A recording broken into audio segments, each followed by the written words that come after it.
it's always a trick to remember to press that little button. And another. So folks, as you come in, please feel free to just get yourselves comfortable. You can be on screen or you can be off screen, whatever is more comfortable for you. We're going to start in maybe about 1.5 more minutes, just in case there's a couple of stragglers. I don't want to miss them once I start the presentation. Okay. You can also feel free to unmute and just say hi if you know folks who are here, or if you'd like to say hi to me, that's okay too. I would love it actually. Hi, Krista. I'll say hi. Mo! Hi. Nice to Hello, my see you. dear. Oh, what a treat. I'm happy to be here. I'm happy to have you here. Look at all of us in our sleevelessness. That's a thing that needed to happen. At least in my place. Did anybody here see my wait, I'm just gonna switch views. Did anybody here see the ridiculous reel I made where I was like, for all your hot mortician action? This is who you need to follow. That would be me. I was so freaking hot. I had spent an hour and a half in the garden wrestling with a wisteria bush. Not my garden. It's my garden. It's a community garden, and I was so freaking hot. And I was like, there's those TikTok ladies who really seem to make it work. So who knows? Maybe I could be that kind of person too. Oh, I see some lovely names that I've seen come up: Leah, Andre, Deanna, Chris. Of course, Mo and I have chatted a few times. Carol, hello.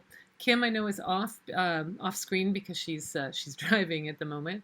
We've got Allison and Kathleen. Katrina, hello, love. So nice to see you here. And Daphne. Daphne signed in like an hour ago, so I'm like, that is awesome.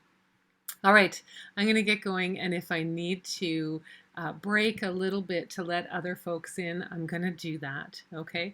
Like I said, in the top right-hand corner, you can see a thing that says View, and it will switch between the view that you like. When I'm doing classes, I love it when we're all um, in a group, because it just makes us, it feels nice. It feels nice to be surrounded by the people that you're learning with and connecting to. Sometimes it can be a little easier in this kind of event to just have it on speaker, because then you'll definitely see the screen big and that kind of thing. I think I've done something wrong though, because for some reason I can see Mo, who is definitely not the speaker at the moment. And so I'm just like, okay, that's fine. But she's lovely, so we all want to look at Mo. So, all right, my friends, I'm going to share my screen and get started. Let me do that.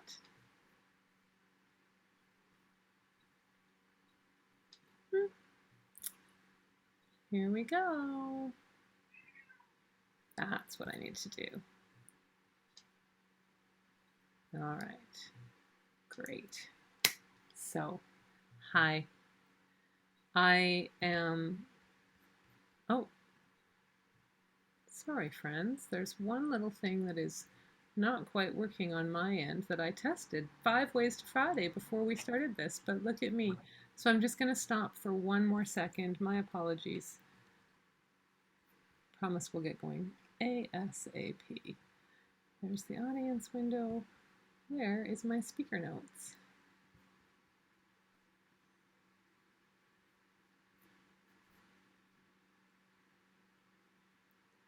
Almost there. I think I've got it now. Okay. Go back to share. This is the glamour of my life right now, right here live.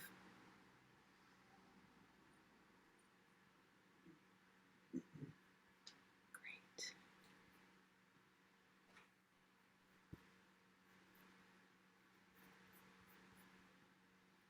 And feeling like I just need you to be big. There we go. Mo, be my friend here. You can see the whole screen and there's nothing like weird. You can't see any background stuff or anything. I can see the whole screen. The top has a little white bar that says about blank, but That's I just don't fine. I am sometimes about blank. Okay, good. work. So, so thank you. All right, my friends, I would imagine that many of you are not unused to greeting that begins with an acknowledgement of the land on which we are sitting, the land on which we are occupying. So I here am in what I'm on the unceded territory of the Tsleil-Waututh, Musqueam, and Squamish peoples, known collectively sometimes as the Coast Salish peoples. And I am so grateful to be here. I am so grateful to have a moment to just share that piece with you. It is the objective fact of where I am, and it informs much of how I bring forth my practice with that kind of connection and awareness. So I am Christa. I am a funeral director. I'm the founder of Death's Apprentice. And I'm an end of life doula and an educator. But I'm also pretty likely to give you a very Canadian introduction because I have to tell you, there are a ton of things that I am not. And unfortunately, a lot of the stuff that we talk about overlaps with all the things that I am not. So you need to know that. Today, you're not getting financial advice, you're not getting legal advice. I'm not a lawyer, I'm not an accountant, I'm not a grief counselor, I'm not a grief specialist. Most of the work that I do, however, connects and touches into all of these realms. So I need to do that little Canadian piece and just say, sorry, folks, not those things. All right. But what I am is someone who's come to this work because I felt that there was a real need for sort of plain language and practical programs that, that would help guide people through an integrated process for, oh my gosh, look at my hands go. You can tell, that's how you can tell I'm nervous. So this integrated process of really holistic advanced care planning is what I call it. And I do this because the mess that gets left behind when people aren't prepared, it creates pain and chaos, and it genuinely compounds grief. I've seen this over and over again. I have witnessed this so many times in periods of high elevated emotions. And if I can help one person or one family not face that strain, then I'm happy. And I sometimes joke that I know I will know when my work is really done because nobody will need me anymore. Nobody will need to face the inevitable unprepared. So that's who I am. And that's also who I'm not. And if anybody doesn't like it, I'm just going to keep my eye on who else is coming in. But folks can always go. I am recording this. You ticked the little box that said it was okay for me to do that. What I'm going to do is put it on my own little tiny YouTube channel. I think I have 6 maybe 4 followers, something like that. But it's just a great way for participants to be able to go and access later. All right. So tonight, what we're going to do, what I promised you is in the workshop, you're going to figure out how to flip the switch, right? That's what I said. You're going to flip the switch on your procrastination triggers, and I'm even going to send you away with some easily actionable activities that can actually help you get started on your end of life planning and hopefully get finished as well. But in order to do that, what I'm going to do is I'm going to walk through what I consider the 4 pillars of advanced care planning, holistic advanced care planning. And I'm going to talk about procrastination as a general principle, kind of give you a bit of a primer on what I understand about procrastination. And then we'll go into those 3 simple steps. I'm hopeful that we're going to have some time for questions and answer. And I want you to know that if that is tight or anything, you can always reach me for a one-on-one. That's totally no problem. Whether you're an emerging doula, someone who's interested in this line of work and you'd like to kind of learn more about how I got started, whether you have specific questions that we won't be able to get to in a group setting, I am always open to that. All right.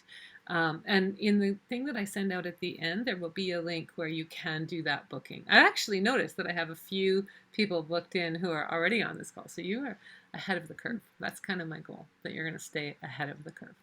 I should say that if you would like at any time during our time together, because of the way my screen looks, I can't see everyone all at once. I can see a whole bunch of you. And I'm going to do my best to remember to kind of scroll through that I can see everyone. But one of the best ways to manage is if you can put your hands up, which is both literally do this, and I will scroll occasionally and see if I can find you.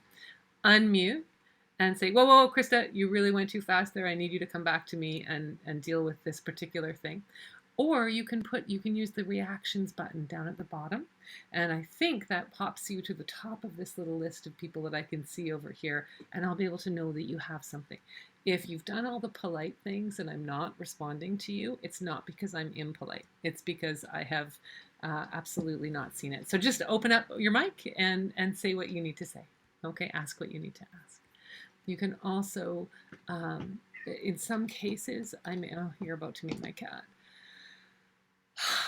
Okay, sorry. This is one of the perils of working from home. Hi, this one always comes to say hello. Yeah, hi you. And she's probably going to knock something over. It'll be a disaster in a second.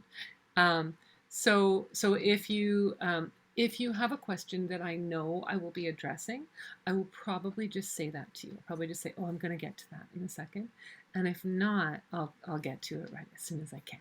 Okay? So, good? Feeling good? Oh, thanks, Kat. That was helpful. Before we get too far into it, I do want to just go through a couple of things. Even though this is just a quick and simple webinar, and it's kind of one way, it's not really the way I love to do things. I prefer a little bit more back and forth. But even though it's just a bit of a one-way thing, I do ask us to have some agreements. Because the work that we're doing here, planning for major transitions or planning for end of life, it can be overwhelming and scary. And I recognize part of the reason that I do the work I do is because it can be a fractured process. And procrastination is something that we'll talk about this later. Come on, you. It's probably something that that I know that it's something that leads to kind of chaos and overwhelm. And what I want to do is I want to help you understand that it's possible to turn that chaos around, to turn that chaos into calm. And what we need to do is we need to be brave, we need to be honest, and we need to be ready. So hold space. Things can come up here, even as I'm talking to you, something that maybe things that I've said tens or hundreds of times before. And so I might just breeze over it and it might land for you in a way. And that's totally okay. I'm here for you now and I'm here for you afterwards if you want to talk about that. Hold space for the people that are around you. Recognize that we are in community and let's just hold space together for whatever might come up. Okay? Let's respect confidentiality. Anything that I say, you can take into the world. Oh, I've just noticed someone else has come, so let me get this lovely person in. So respect confidentiality. Anything that comes up from me, you can take into the world. But especially in Q&A, or maybe if someone pipes up at some point, just keep in mind that's not your story to tell. Seek clarity. I have done this. I used to actually be in an academic realm, and I got to tell you, I cannot explain fulsomely enough how much I hate acronyms, but I still sometimes fall into it. So if I accidentally rattle something off that just doesn't make sense to you, please put up your hand. Remember, I call myself proudly an apprentice. So ask the questions. Just ask what you need to so that we can be clear and that we can learn together. And with that in mind, share your expertise. If there's something that doesn't sit right, or maybe you know better than me, tell me.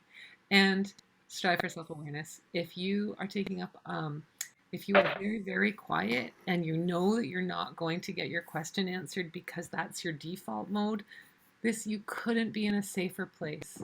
Oh my God. She just like leapt over to be back here. I'm so sorry, guys.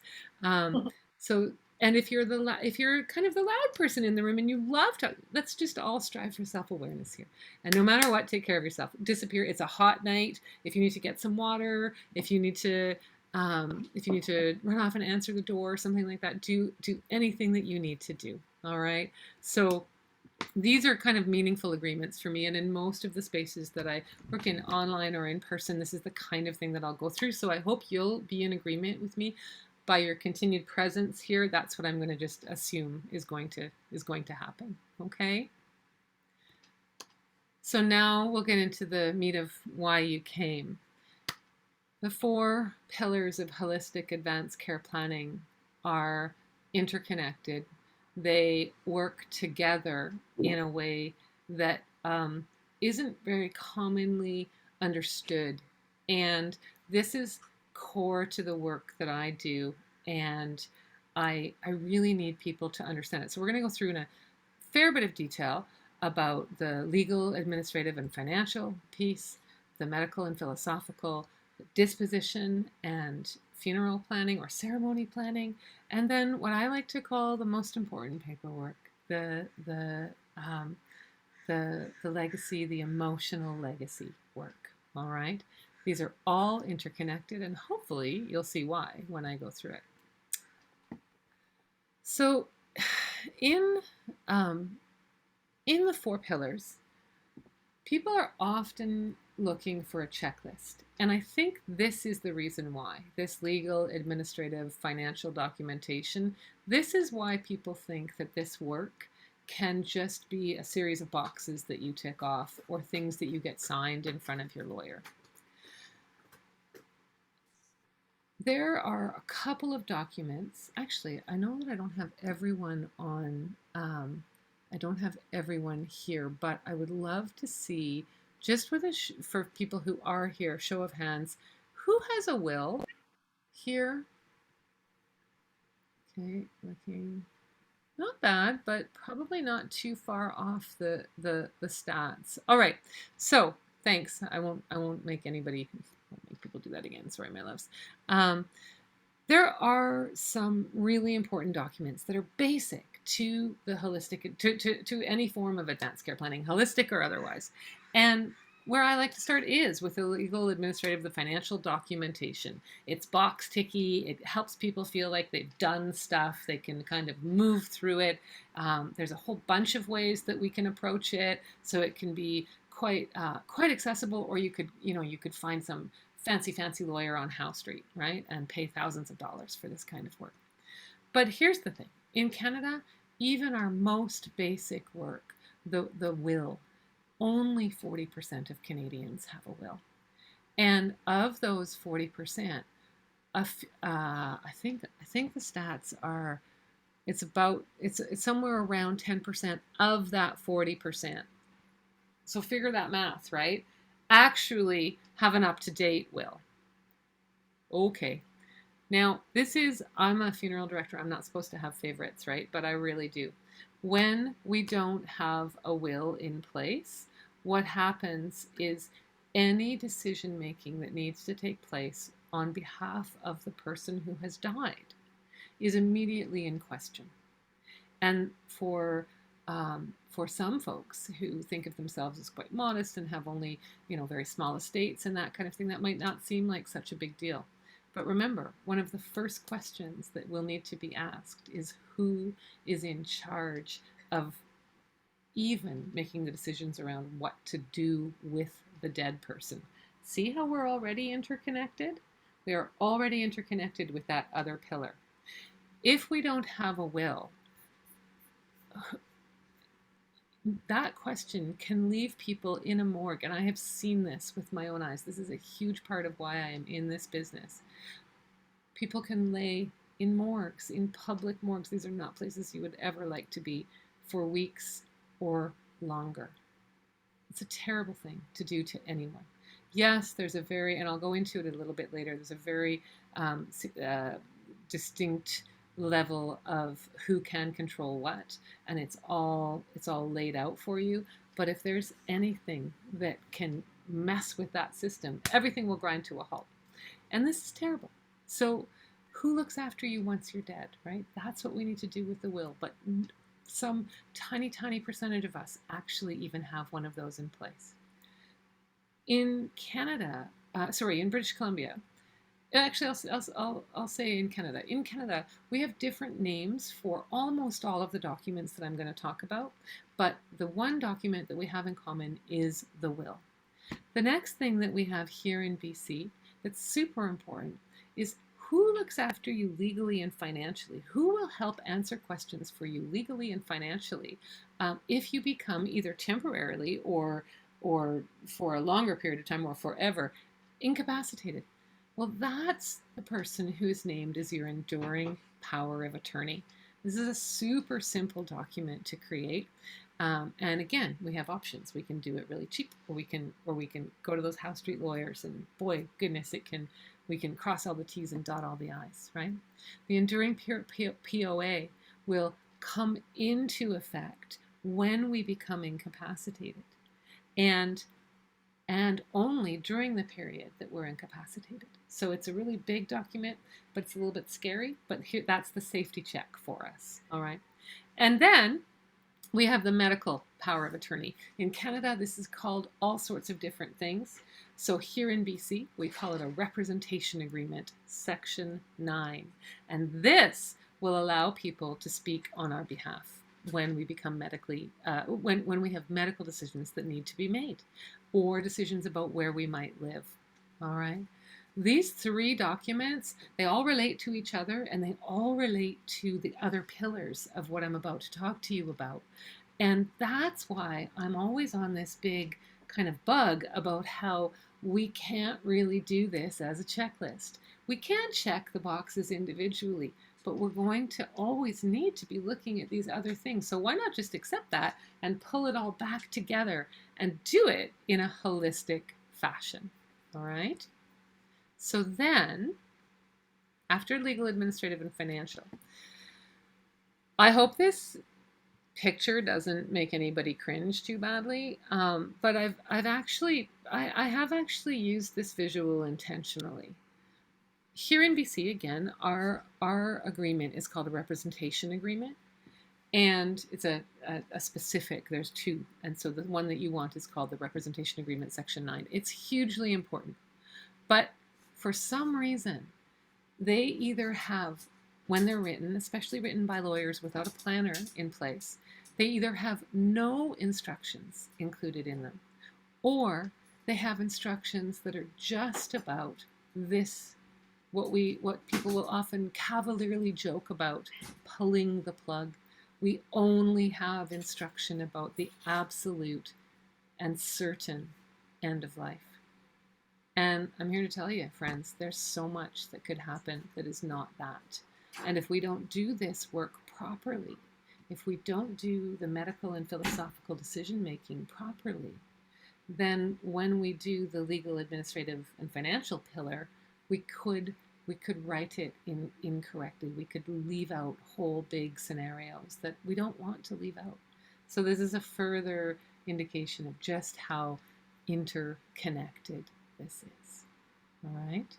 I'm scanning and I'm not seeing any hands, and I also know this is a ton of information coming at. So please remember, you can always pipe up.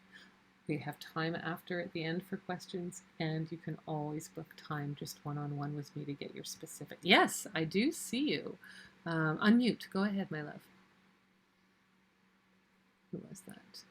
Oh, I moved my, and then she disappeared. Oh, you're I can't hear you. So I think you need to, it's okay? Okay, you'll come back to it? Okay. Perfect. We'll figure out that later, or you can always pop it in the chat.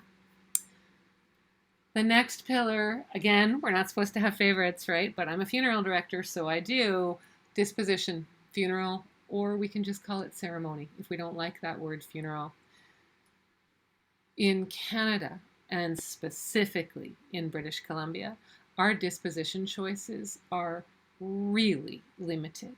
We have exactly two disposition choices. One is burial, one is flame-based cremation. In the not too distant future, partly because of Aquamation BC, if you haven't heard of that, please go sign that petition. Partly because of the team at Aquamation BC, we are very hopeful that we will have a third option soon, which would be a greener choice for cremation, which is alkaline hydrolysis. And embedded within burial, we have the option. In BC, we're actually super lucky. We have some of the best green burial options in all of the country. But the thing is that we as a society tend to think of our disposition and our ceremony as entwined, and they're not. They're two very different things. So when this is something that I hear all the time, where I'll hear from someone like around Mo's age, actually, right, who has parents that are aging, but they're you know, she herself still doesn't really necessarily know no sudden illness and no chronic disease or what have you. So we're like, okay, Mo probably doesn't have to get all of this all figured out right this second.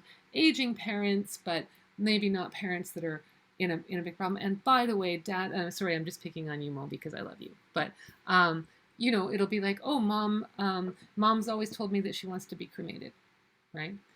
Okay, that's terrific. That is a great thing. That is absolutely better than nothing. And you will hear me say over and over that something is better than nothing.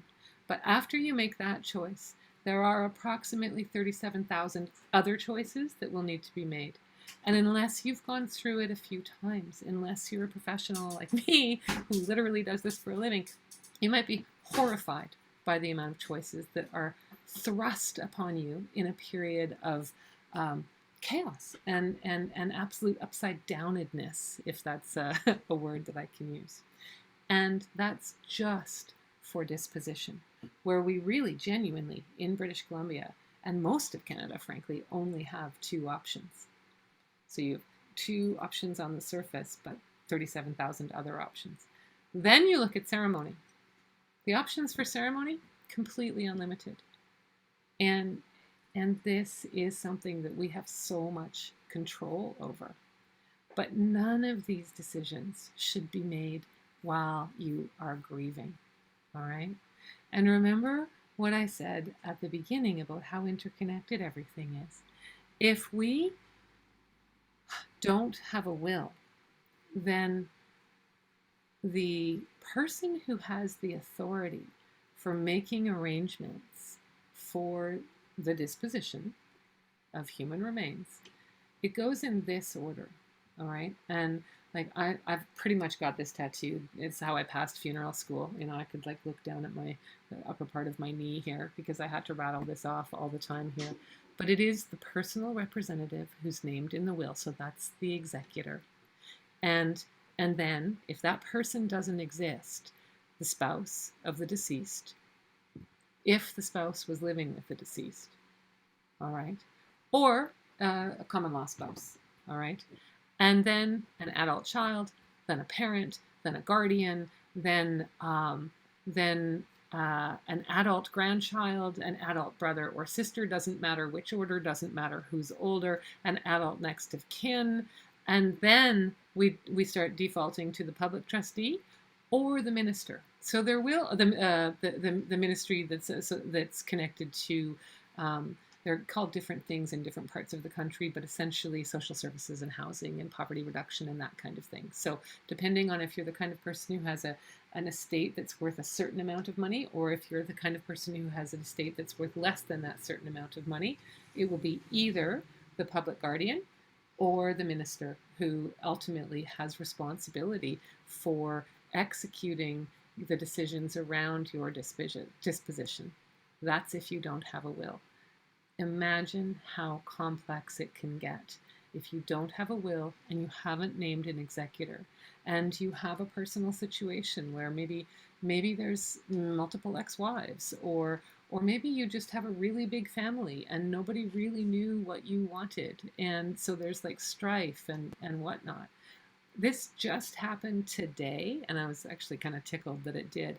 But a really big funeral home, it's known as one of the like the lowest cost funeral homes here in Vancouver.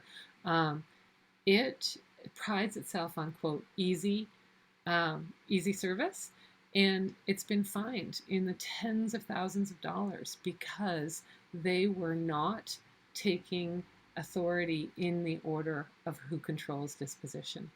So it's probably these folks were acting a little too quickly and they thought that they were doing the family a favor or whatnot, but it can get super messy and it can go on forever. So this pillar is also something that's so important to figure out, right? And there's so many questions. There's so much to do.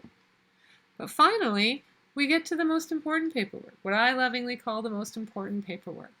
The work that I do in this space is all around an enormously spectacular organization called Willow End of Life Education and Planning. Love these guys, cannot really tell you just how much I do love them. But they, here, I'm gonna pop it in the chat here to everyone. If you go to Willow, don't do it now, but or click on it, open it, open it because you get lost. Their work is so brilliant, and they really, oops, sorry, loves, they really specialize in the legacy and the heart will work. And I take because I'm a licensed Willow educator, I actually use a lot of their practices in my practice. And they have the team that founded Willow were dear friends actually, and they have really helped me understand that we all leave an emotional legacy, and it is probably the one thing that we have the very most control over.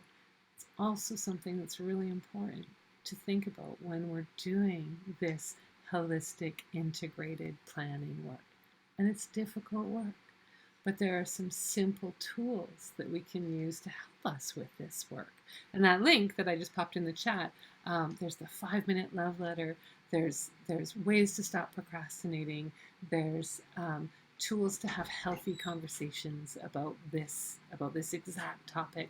It is an absolute treasure trove. So I hope on your own time you'll like go in and dig around and discover Willow, because I love them to bits. But everything that I just went on at you at for like 30 minutes it's a ton, right? It's overwhelming. And it can feel like, okay, are you trying to break me down here because this is psychological torture? Or are you trying to just make me give up when you've actually promised me a webinar on how to stop procrastinating? No, I'm not. But I just want to make it super clear, one sec, that I get how this work can seem so overwhelming, but it's easier if you actually do look at it as an interconnected set of puzzle pieces, really. Once you get that, it flows. And starting with one piece is, in my mind, absolutely the way to start, right? This brings us to procrastination. All right. So why do we procrastinate? How can we get this work done if all we want to do really is just procrastinate as much as we can? And I'll get into why we do that. I'm actually going to pop this in the chat as well.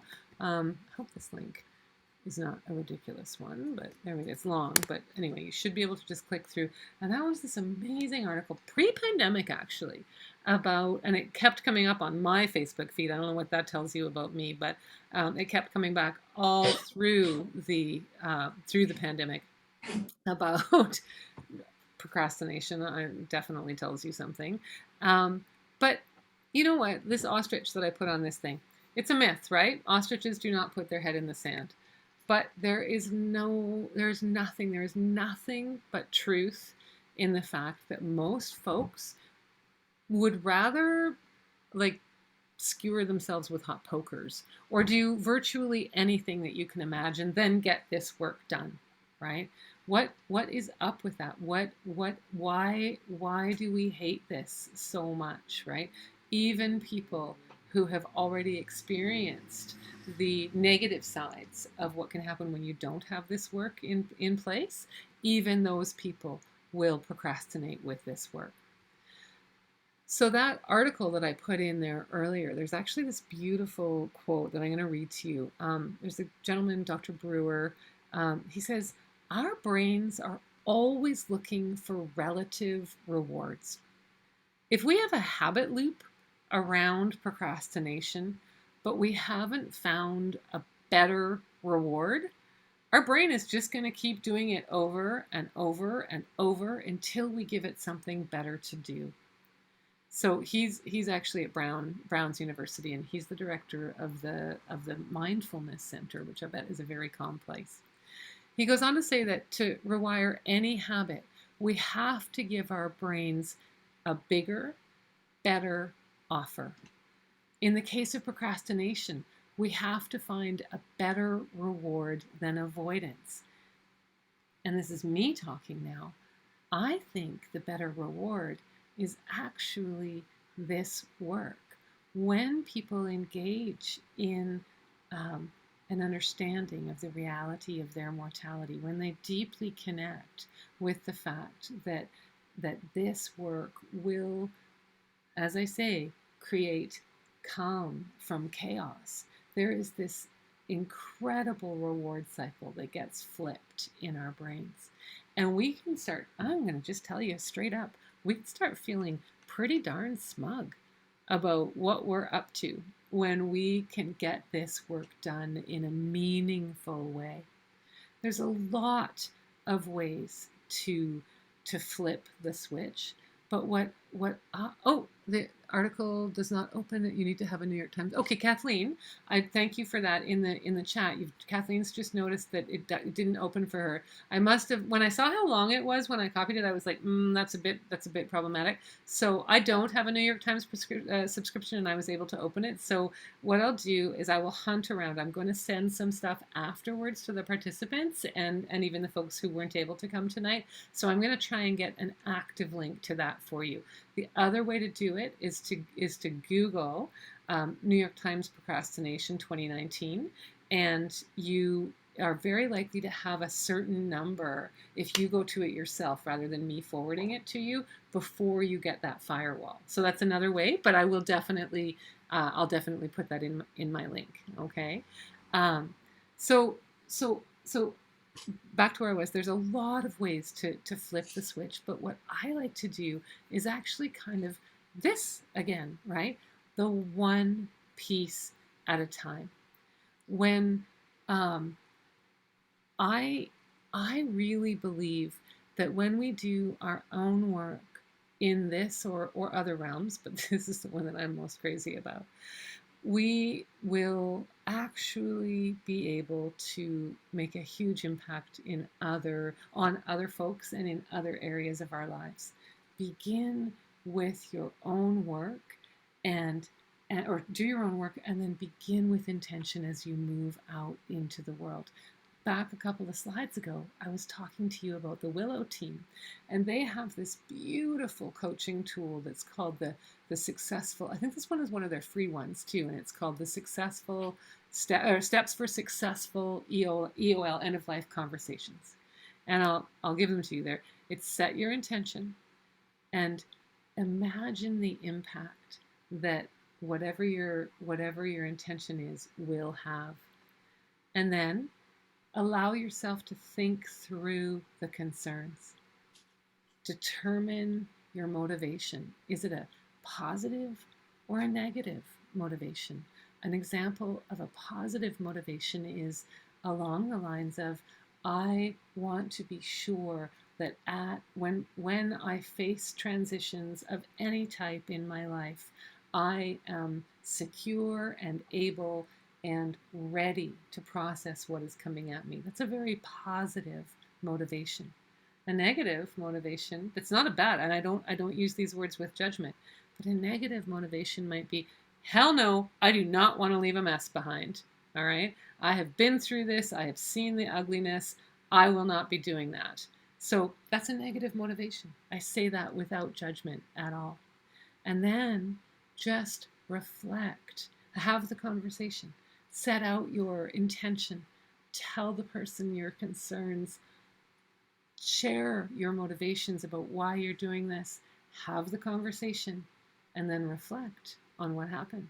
And you might have to do it a whole bunch of times because you might be dealing with an ostrich. We all have ostriches in our family. All right. I worry sometimes with this webinar and other work that I do that people come thinking, okay, there truly is a checklist, and there isn't. There really isn't. It is holistic, interconnected. Whoa, um, and Marilyn, that's a terrific question that I will promise you we will get to in the question period. When I showed you this slide here, all of these pieces are interconnected. And you can't actually, when you consider a checklist, you never see little up and down arrows. You just see these very neat little boxes, right? So no, there isn't an easy way to do this, but something is always better than nothing. And what I would like to do is I want to share what I'm going to be sending you home with, your homework, if you will. I want to share that with you. So let me grab this document, and I'm going to make it big, and then I'll share my screen. Oops, make it, come on, there we go. So let me share that with you, because this really speaks to that one puzzle piece, to that just getting started. I have just spent now 40 minutes like overwhelming you, but not intentionally, but I know it happens, with all of the things that need to be done, right? And that can be a bit of a, wait a minute, how am I ever going to get started? You're going to get started with this, because if you do just this one sheet that I send you home with today, you will already be way ahead of the game, and it's kind of a checklist, so I feel good about this. That should be, all right. Oops, let me just close that. All right, so on this, Mo, you can see Be Brave, Be Honest, Be Ready? Yes, thank you. Most of my new assistants, she didn't know that, but when she registered for this. 3 steps, all right? Do you remember, if you want to check in, and we're definitely in just a couple minutes, we're going to move into questions. But if you don't get to your question, or if you're like, this is too personal to bring up, just set an appointment with me. I will happily spend 15 minutes talking you through things. I've gotten you through the 4 aspects, all right? This is truly your first step with this work. And this is a fillable PDF that I'm going to send through to you, all right? And actually, I can try, after, as we move into questions, I'll pop it in the chat. And I think I've seen other very smart people do it that way, and you should be able to get it right away. But you need to actually just look at what you've done and where you are. For many, many folks, they will say, well, I've already done my legal work, or my parents know that they want to be cremated or whatnot. So you've gotten some pieces that are already started. Look at that. And then pick the one thing that you really want to dig into. Even just, if you actually just do step 1 and walk away and don't talk to any of us for a year, you're still going to be ahead of the game compared to other folks all across this beautiful country of ours and around this beautiful country of ours who won't actually even begin to look at this. So you can only start with one anyway. Pick the one thing. Then, what I'd like you to do is I'd like you to complete this detailed information. Does anybody know which pillar this one is connected to, most closely connected to? You can either shout it out or pop it in the chat, but I'm wondering if this is apparent to anyone except a funeral director. That was a clue. Ooh, okay, I'll tell you. It's, oh, chat. Somebody put something in the chat. Yay. Look. Disposition. Yes, Debbie, you weren't far off, but because everything is interconnected. But yes, it's actually, Allison said disposition. This is information that most folks don't know needs to be collected at a death. Now, when we have like a Jane Doe or a John Doe death, we can literally put unknown, unknown, unknown, unknown, unknown, unknown, and continue to proceed. That would never be my first option. And whenever there's so many ways to get more information, but this is a really interesting thing because as a funeral director, what will happen is you will be, depending on the kind of funeral home you choose, you will either be sent this like super cold form and with no description and no explanation and told to gather this info. Or you might be lucky enough to have a relationship with your mortician and they'll explain why this information is needed. In Canada, all across Canada, we collect information for the Vital Stats registry. And no matter what province you're in, this information is collected the same way. So I can guarantee you when I'm in an arrangement meeting with a family who's just lost somebody and I ask them, do you know your mother's maiden name, your mother's name at birth, or the dead person's mother's name at birth. If the dead person was 93 years old, it's very possible that we don't know their mother's name anymore. And we certainly don't know their mother's name at birth. And this can derail people. They will be in the arrangement meeting and they will just fixate on, oh my God, I need to get that. Okay, I'm going to call so-and-so. I'm going to do this. And you're like, oh, honey, there's still so much more to do. So just go ahead and complete this. Tuck it in with whatever you have started. Maybe you're like some of my dearest friends who have really everything needed. But even the folks who have it all in their fancy little binders and whatnot, not a lot of funeral directors like to talk about this piece. So this is my little insider's tip for you. All right, go and finish this, fill it all out, and it'll just put you so far ahead of the game. And then the last thing that I really want you to do is I want you to reflect for a second on the fact that we live in this ridiculously digital space now. And no matter our age, and I mean, I do see a lovely range in this room right now, in this Zoom room right now. But really, even the folks that I can't see, I have a sense of how old you are. And most of us have a cell phone. Most of us, I think all of us have a cell phone, and most of us have a computer. Or we're here, so we have an iPad at least, right? The A+ effort would be to go to what I call this thing here, the Life Locker from Legal Wills. That's a product that I really like. There's a ton of them out there. This is one that I use and that I endorse, if you will. But there's all sorts of password keepers and other things like that. The LifeLocker isn't just a password keeper, but it's a big part of what it is. And it's Canadian, and it will take you. You want a checklist? Oh my goodness, friends, you will get a checklist with this. The product is like $29 or $27 or something like that. If you use that link, you'll get a 15% discount. So it's super, super affordable. But let's say all that filling stuff out, not your cup of tea, absolutely no problem at all. You got to do two things. Right now, today, you need to write down your main computer, the main one that you use. Write down the login info. So like when I close my laptop and then I open it up, my little password comes on and I type that in. Put that in. Because if you put that in, then people will be able to get to the password keeper. And they will, and every computer has a password keeper. Whether you use it or not, you probably have used it accidentally by just saying save my info or whatnot. Even that will go a hugely long way to helping people who are left behind to manage your estate and your affairs. The next thing is your phone password. This is more personal, and some people really struggle with this one because it's so personal, and we have so many things. Sometimes we don't want our moms to see. I'm 52 years old, and I still don't want my mom to see some of these things on my phone, right?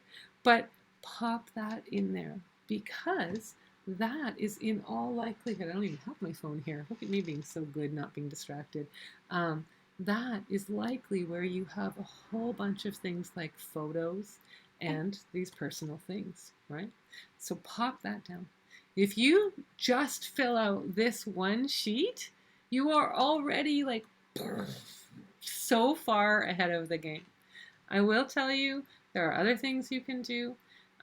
You could conceivably join my prep school. You could do one-to-one work with me. You could find another educator or doula. I can connect you to a whole bunch of them that does this kind of work that might click for you better. You can do your own work on places like nidus.ca. There are so many opportunities to really like do it all.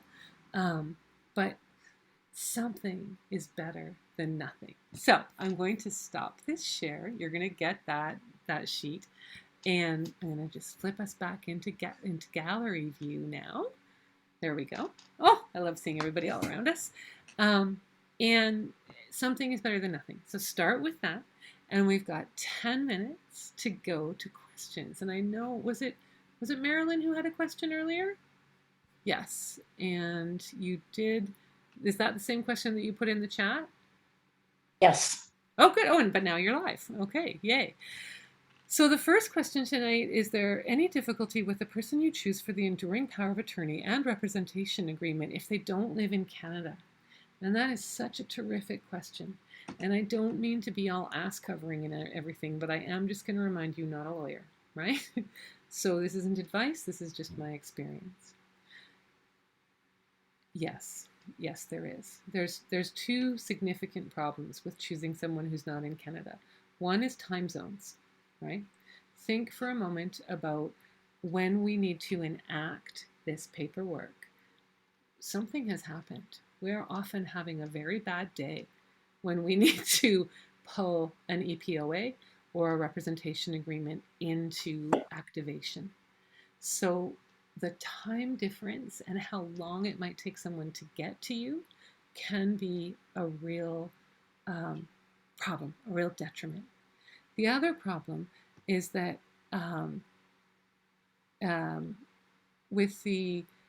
depending on their relationship to you and things like that, they may live in a jurisdiction that has really, really different rules and laws and states of being. And so they may not know intimately kind of the things that are available for you here in either the legal and financial realm or the medical realm. So those are two things that can kind of go wrong with that. With naming you didn't ask this, but I'm throwing this in. With an executor, one of the issues with naming someone outside of the province, besides time zones and jurisdictions, is that there can sometimes be situations where the executor has to essentially like post a bond on the balance of your estate, and that can be prohibitive for a lot of people. So there's a lot of reasons to have someone local if possible. For people who don't, one thing that could be a wonderful solution is to name the person who is far away as a secondary. So in all of this documentation, you are able to name a primary and an alternate. And sometimes you can even go alternate, alternate, alternate, but primary and alternate is a great route. So then what happens is your primary isn't, a little pro tip here, that's not the person that you actually want to do all this work. You have an agreement and an understanding with them that you will be pressed into service right now, right here, because you are the person that is here. As soon as my brother, aunt, daughter, whatever, who lives in South Africa, and it's going to take 36 hours, and they will be jet lagged and exhausted by the time they get here. As soon as they get here, we'll flip it over to you will revoke, and they will, or you will renege, and they will step into this role. It's a very simple process that can take place after that. So that's one way to go through it. Depending on the complexity, you may need a lawyer involved to really help you walk through that. But that's one sort of simple off the top solution that I can come up with just right now. All right? Okay. Okay. I talked a lot. You people have to talk now.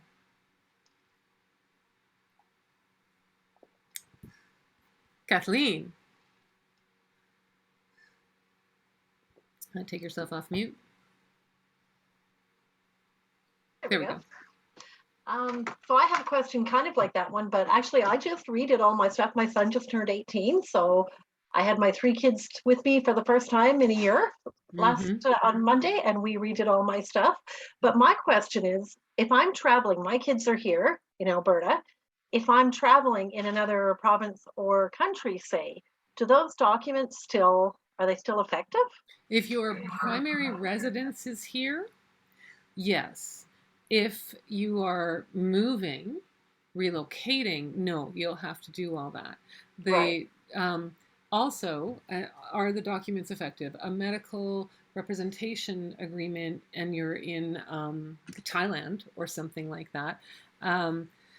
No, no, it's more complicated than that. It's a yes and no answer, actually. So yes, that person is still your representative, but whether that jurisdiction recognizes them as your representative is something that I just simply don't have the expertise to answer for every single place. Like you get that, right? That is why the values, wishes, and beliefs are so fundamentally important, because then we can actually step away from jurisdictional differences and all that kind of stuff, and we can be sure that what we have done is created a comprehensive, holistic, integrated package to give to the people that we are asking to speak on our behalf, and they can speak for us in any potential circumstance because they understand our values. Yes? Perfect. Thank you. Okay.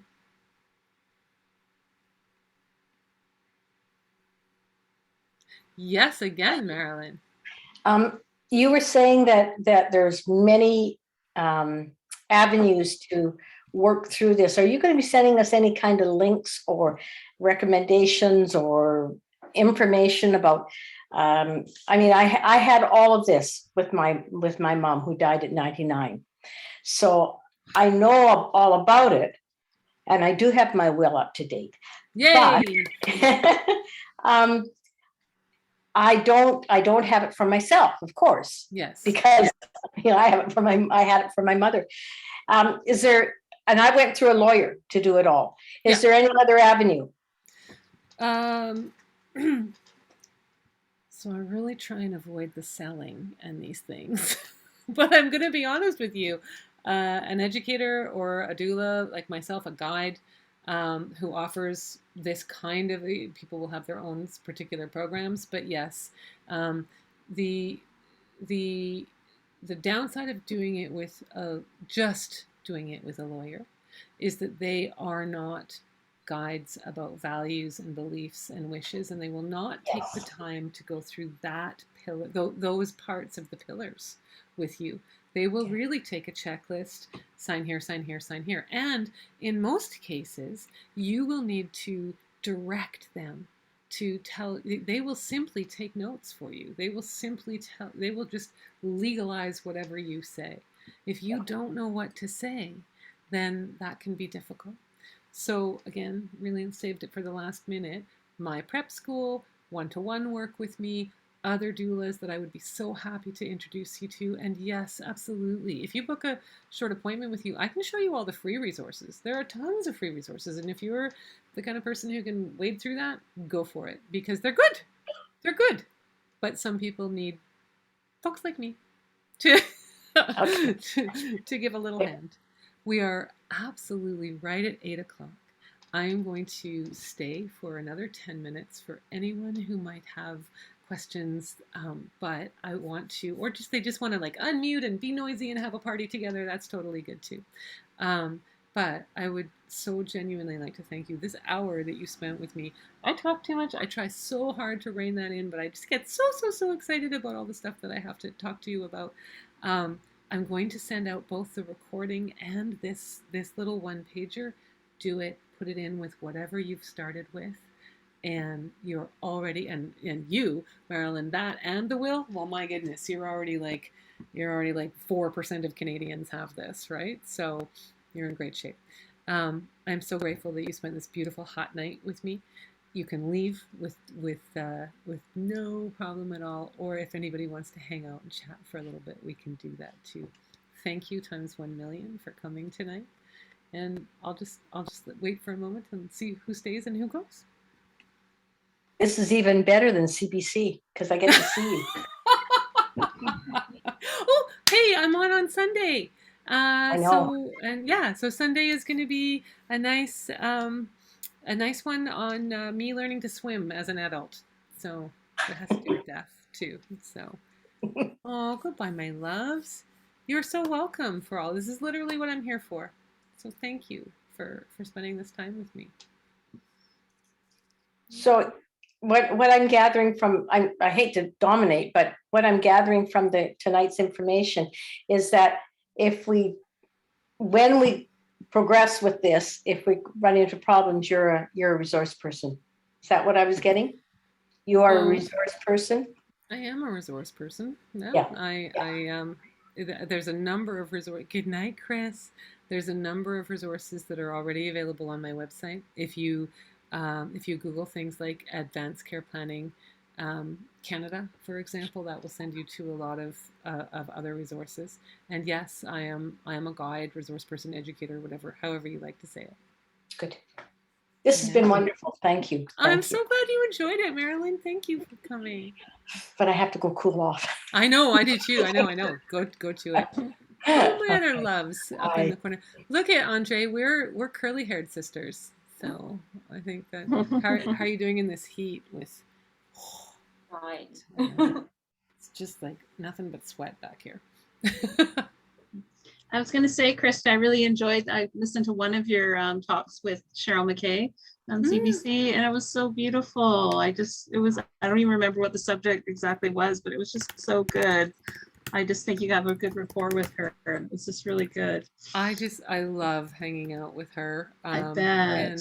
And and we've become friends in the year that we've known each other. And that's awesome. Talking about important things, so it's even easier to just have that. Yeah.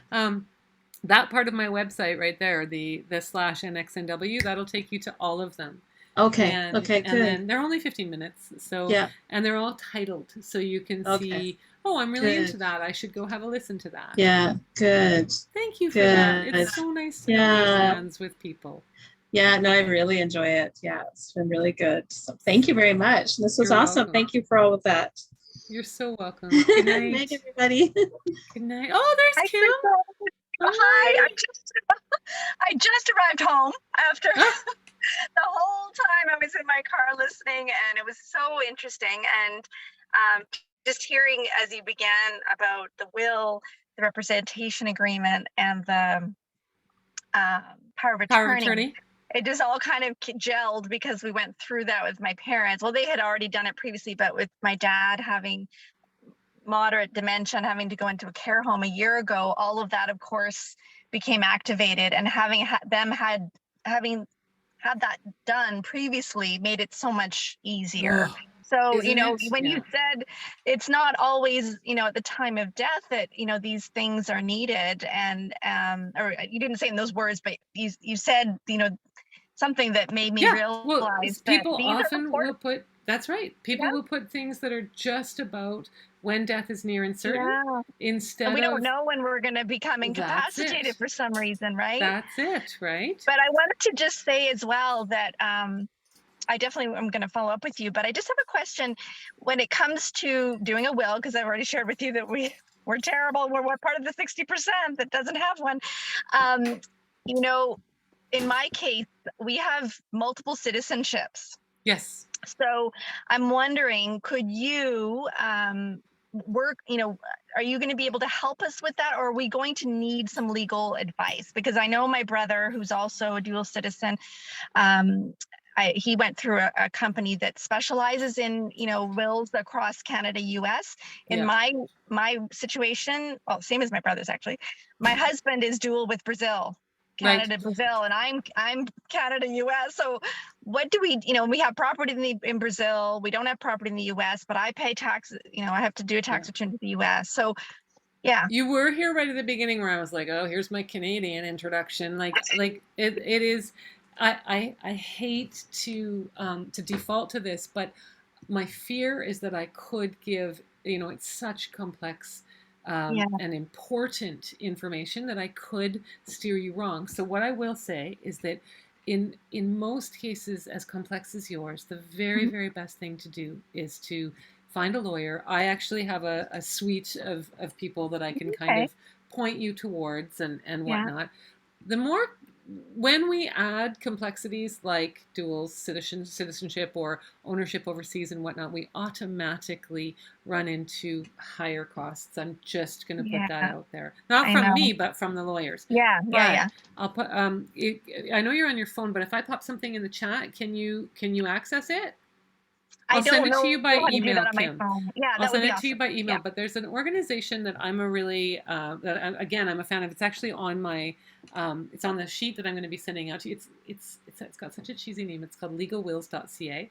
And Okay. what I love about Legal Wills, and I have an affiliate relationship with them, so there's a further discount on their already very modest prices. They Okay. actually have a product that is called the Expat Will. They're, as far as I know, they're the only online company that does Mhm. this. Okay. And in Canada, I know there's ones in the States that do it. And their expat will could be, and I'm not saying it is, but it could Mhm. be a good stopgap measure Mhm. where it's like, remember how I said something is better than nothing Yeah. in this realm? Right. So the legalwills.ca, they have kind of a try before you buy scenario, and so you Okay. can like really go in and like look through it and see, well, will this answer some of these questions? Mhm. Um, and so both with clients that of mine that have, I only have one other, frankly, in my whole time, I've only had one other expat client, but I've had other clients with legal complexities where they're like, this is going to take some time. What I'm going to do is I'm just going to put this in place for $30 or $90 or something like Right. that right now. And Yeah. then I will go and do this other work. So that might be something worth considering, Kim. Right. Okay. And at Yeah. least, at very least, if we start the process, that could reduce the legal costs once we do talk to maybe an expert in So cross-border. At least we've done half the work, maybe. this is the thing, is that by doing the work with me or other guides like me, what will Mhm. happen Mhm. is you'll have all of your shit together in one Yeah. place. I'm still Yeah. recording, Yeah. of course, when I said that. Of course I am. But you'll have everything together in one place, and you'll Right. really be so there won't be this endless back and forth. You'll Yeah. have things like, okay, this is what I need, this is what I need. And remember how I said lawyers will often act as scribes, right? They will often Right. sort of take the order for you. Now, the really, really Mhm. good lawyers who are who are terrific at these complex cases and whatnot, they're Mhm. obviously way more than that. But for a lot of people who work in the estate planning space, they're kind of just used to a very, so if Right. you go to them with what you need, then Mhm. you've done that Mhm. work ahead of time.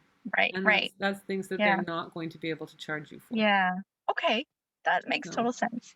Well, okay. thank you. This has been so great. I look forward to your email, and I'll definitely get on the first steps, and then I'm sure I'll be coming back around to kind of, maybe have you guide us through a Oh, little that would be further. lovely. I would love to do that. Yeah. I'll pop the all the info in the main email that I promised to everybody, but I'll send you your own email as well. Okay. That would be Okay? amazing. All Thank you, right. Good Krista. night, love. Thank you for Okay. coming. Oh, it was And thank you for fantastic. everything you do on the on LinkedIn. I'm never on LinkedIn, Oh, but if I see you're there, I'm like, yes. okay, I'll do it for Kim. Yeah. So Thank you. thanks, love. We'll talk to you soon. Okay, sounds great. Have a good night. Bye. You too. Bye. Bye-bye. Bye.